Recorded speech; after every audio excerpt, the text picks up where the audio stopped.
Sayın Valim, çok değerli bakanlarımız, kıymetli milletvekilim, bakanlığımızın çok değerli bürokratları, bakan yardımcılarımız, genel müdürlerimiz, 81 ilden gelen çok kıymetli çalışma arkadaşlarım, il yöneticilerimiz, okul yöneticilerimiz, fedakar, cefakar öğretmenlerimiz, hanımefendiler, beyefendiler, kıymetli basın mensupları, Diyarbakır'da temel eğitimde 10.000 okul projesinin kapanış veya kıymetli bakanımızın ifadesiyle tamamlanma törenine hoş geldiniz, şeref verdiniz. Sizleri sevgi, saygı ve hürmetle selamlıyorum. Bu kadim şehirde tekrar sizlerle birlikte olmaktan duyduğum memnuniyeti özellikle hasreten ifade etmek isterim. Hepinizin malum olduğu üzere bir ülkenin en kalıcı sermayesi beşeri sermayesi. Ve beşeri sermayesinin de niteliğini artırmadaki en önemli enstrüman eğitim. Onun için ülkeler eğitimin tüm kademelerinde çağ nüfuslarını okulla, eğitimle buluşturmak için gece gündüz demeden çalışırlar ve devasa bütçeler ayırırlar. 2000'li yıllara geldiğimiz zaman Türkiye'deki resim hiç de iç açıcı değildir. Çünkü 2000'li yıllarda Türkiye'de 5 yaştaki okullaşma oranı sadece %11'dir. Ortaöğretimdeki okullaşma oranı sadece %44'tür. Yüksek öğretimdeki net okullaşma oranı ise sadece %14'tür. Yani ilkokul hariç eğitimin tüm kademelerinde okullaşma oranları %50'nin altındadır. OECD ülkeleri, yani bizim rekabet etmiş olduğumuz ülkelere baktığımız zaman o ülkelerin eğitimin tüm kademelerinde okullaşma oranlarını 1950'li 60'lı yıllarda %90 üzerine çıkarttığını görüyoruz. İşte son 20 yılda Sayın Cumhurbaşkanlığımızın liderliğinde tüm Türkiye'de bölge, şehir, ilçe ayrımı yapılmaksızın yapılan seferberlik sonucunda 20 yıl gibi kısa sürede 5 yaştaki okullaşma oranları %11'den %98'e, ortaöğretimdeki yani liselerdeki okullaşma oranları %44'ten %95'e, ilkokuldaki okullaşma oranı %99.63'e, ortaokuldaki okullaşma oranı %99.44'e ulaşmıştır. Yani son 20 yılda kıymetli misafirler, eğitimin tüm kademelerinde Cumhuriyet tarihinde ilk kez okullaşma oranı %95'in üzerine çıkmıştır.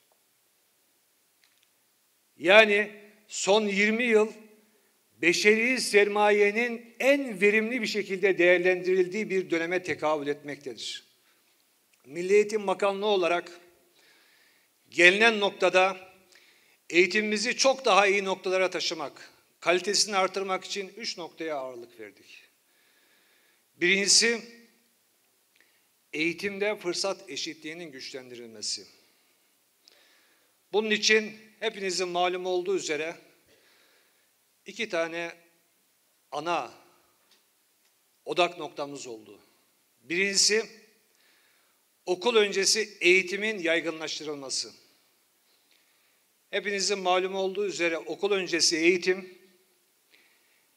eğitimde fırsat eşitliğinin bam telidir. Okullar arası başarı farklarının kaynaklandığı yer, ortaya çıktığı yer değil, okul öncesi eğitimdir.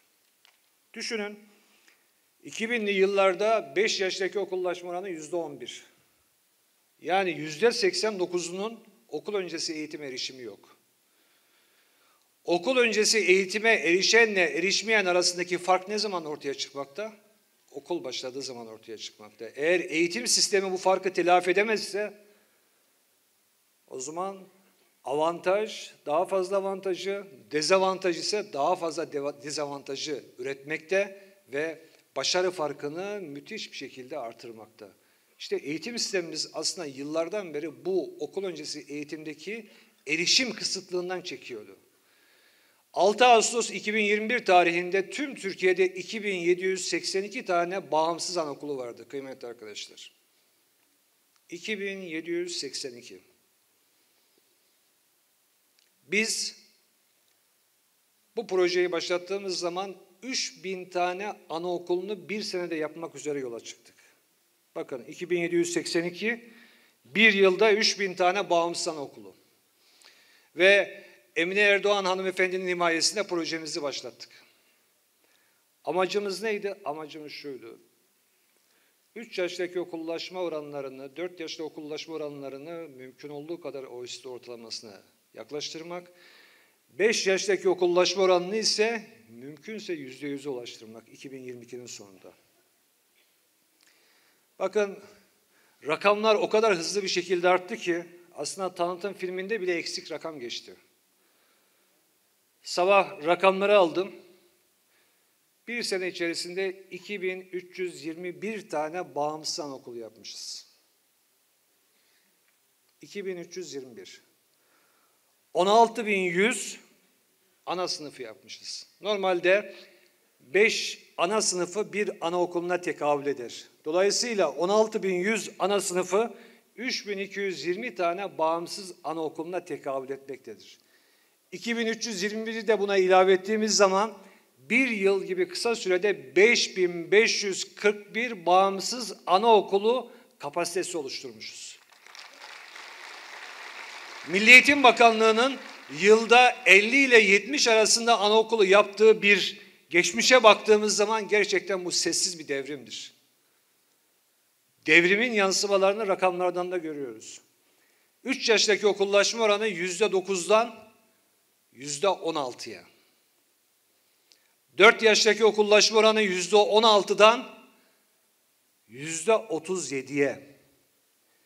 5 yaştaki okullaşma oranı %65'ten bir senede %98'e ulaştı.